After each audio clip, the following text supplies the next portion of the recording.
saya akan membawakan video pembelajaran P5 PPLH dengan tema gaya hidup berkelanjutan dengan proyek pembuatan atau daur ulang sampah plastik.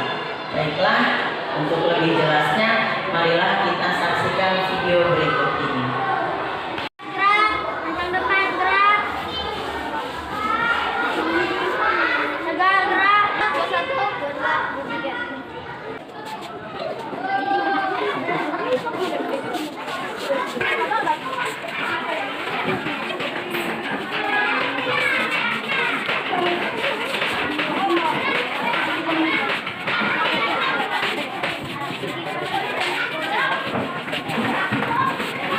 Assalamualaikum warahmatullahi wabarakatuh.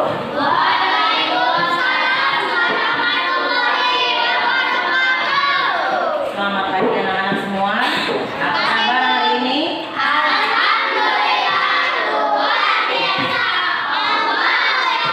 Alhamdulillah semuanya sehat ya. Alhamdulillah pagi ini kita sama-sama berdoa kepada Allah Subhanahu wa taala agar pembelajaran kita pagi hari ini diberkahi dan lancar sampai akhir pembelajaran kita.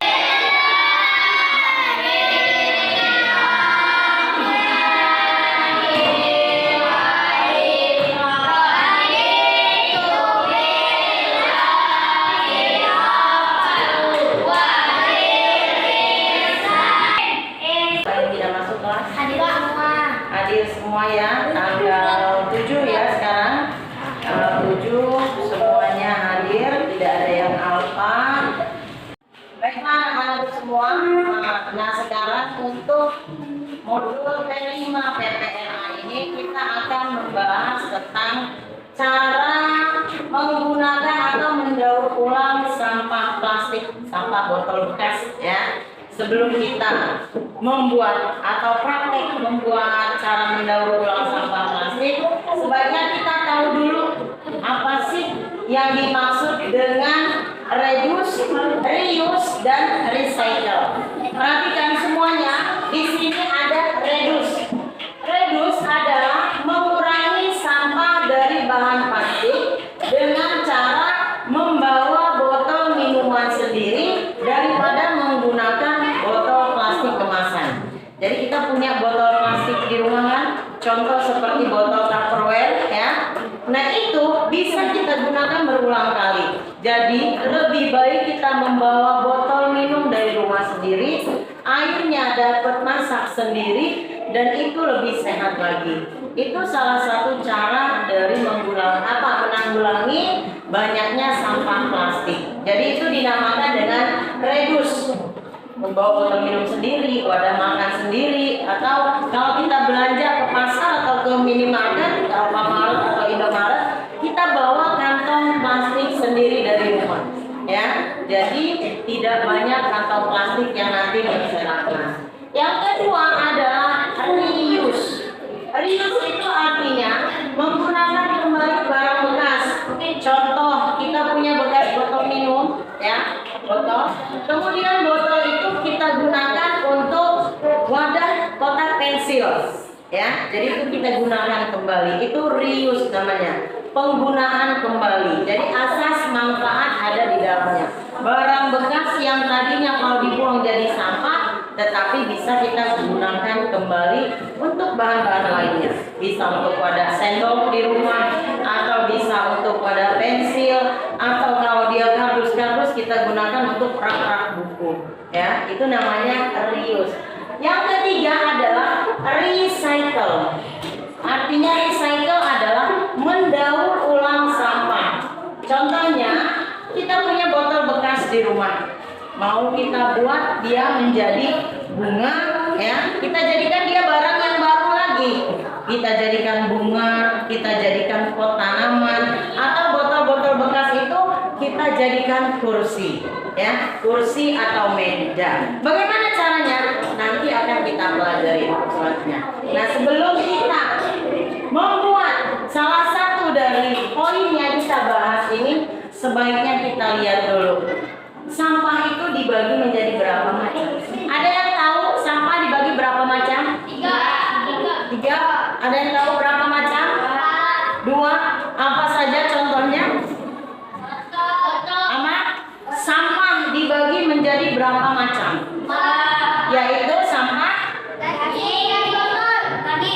organik dan non organik. Ya, sekarang kita lihat sampah organik. Jadi sampah itu dibagi dua macam. Yang pertama adalah sampah organik, yang kedua adalah sampah non organik. Sampah organik adalah sampah yang berasal dari hewan dan tumbuhan, atau sampah organik adalah sampah yang mudah hancur. Ya, contohnya di sini sisa makanan kita, makanan yang kita konsumsi, sisa buah-buahan, sisa sayur-sayuran, daun, rumput kering, daun kering yang kita sapu, kita biarkan saja daun itu, ya. Kemudian dia lama-lama akan membusuk, ya. Atau buah-buahan atau sayur-sayuran ketika kita pilah, kita simpan, kita taruh atau kita letakkan di wadah tertentu untuk sampah organik, maka dia nanti lama-kelamaan akan membusuk. Nah, sampah yang membusuk itu nanti bisa kita jadikan pupuk. Itu namanya sampah organik. Yang kedua adalah sampah non-organik. Sampah non-organik adalah sampah yang bukan berasal dari hewan dan tumbuhan, atau sampah yang tidak mudah hancur. Contoh sampah non-organik adalah plastik, botol minuman, ya, plastik minuman, kertas, kardus, botol, kaleng, beling, dan masih banyak lagi. Yang sampah-sampah itu proses untuk hancurnya dia lama. Nah, sekarang kita lihat berapa lama sih sampah-sampah itu bisa terurai. Tahu terurai? Sampah itu bisa hancur dimakan oleh zat pengurai. Berapa lama? Kita lihat di sini. Ada tisu toilet. Tahu tisu toilet? Dia akan terurai setelah 1 bulan lamanya. Jadi prosesnya lama. Dia akan terurai 1 bulan. Tas plastik kresek kita, tas plastik itu, dia akan terurai setelah 10 sampai 20 tahun. Lama sekali. Karena plastik dia tidak terurai. Rokok itu puntung rokok, dia 10 tahun baru terurai. Ya, bayangkan rokok saja yang kita kira kalau dia didiamkan lama akan mudah terurai, ternyata 10 tahun dia akan terurainya. Kemudian kardus, nih kardus yang ada di depan kita semua ini lamanya 2 bulan. Kaleng minuman, kalau kita beli minuman kemasan yang dikaleng, lamanya berapa coba dia terurai? 200 tahun. Bayangkan jika botol-botol plastik itu banyak di tempat kita, maka tanah-tanah kita pasti akan tercemar. Ya, tanah-tanah kita akan tercemar. Kalau alat makan, sendok, garpu plastik itu antara 100 sampai 1000 tahun. Ya. Kemudian botol kaca 4000 tahun. Popok bayi Pampers 450 tahun.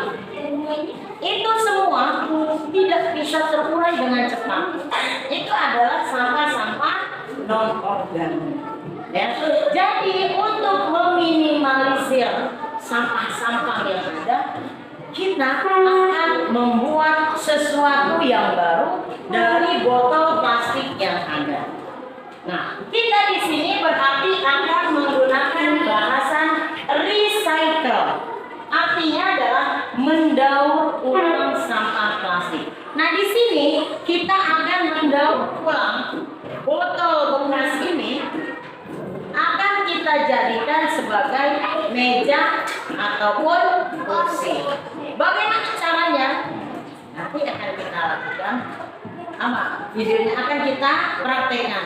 Nah, bahan-bahan yang kita butuhkan saat ini adalah botol plastik, ya, botol plastik, ya. Kemudian sampah plastik, sampah yang akan dimasukkan ke dalam botol. Nanti sampah ini akan kita gunting halus, ya. Kemudian kita masukkan ke dalam botol.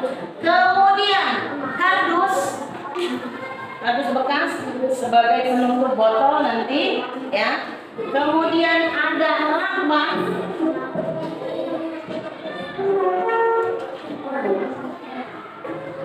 ada lakban ya, ada lakban berserta dengan lem tembaknya untuk merekatkan botol-botol yang nanti akan kita isi dengan sampah plastik. Nah, untuk lebih jelasnya, marilah kita praktekkan dengan pembuatan video berikut ini.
Alhamdulillahirrahmanirrahim, anak-anakku semua, sekarang kita sudah melihat hasilnya ya.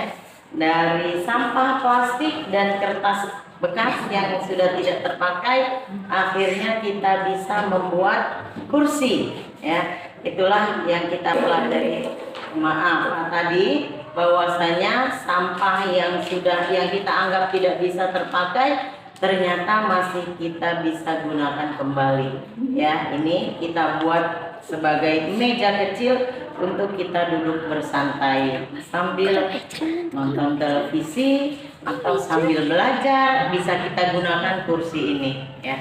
Nah, ini namanya pengolahan limbah sampah plastik. Demikianlah video pembelajaran P5 PPRA kali ini, semoga bermanfaat. Assalamualaikum warahmatullahi wabarakatuh.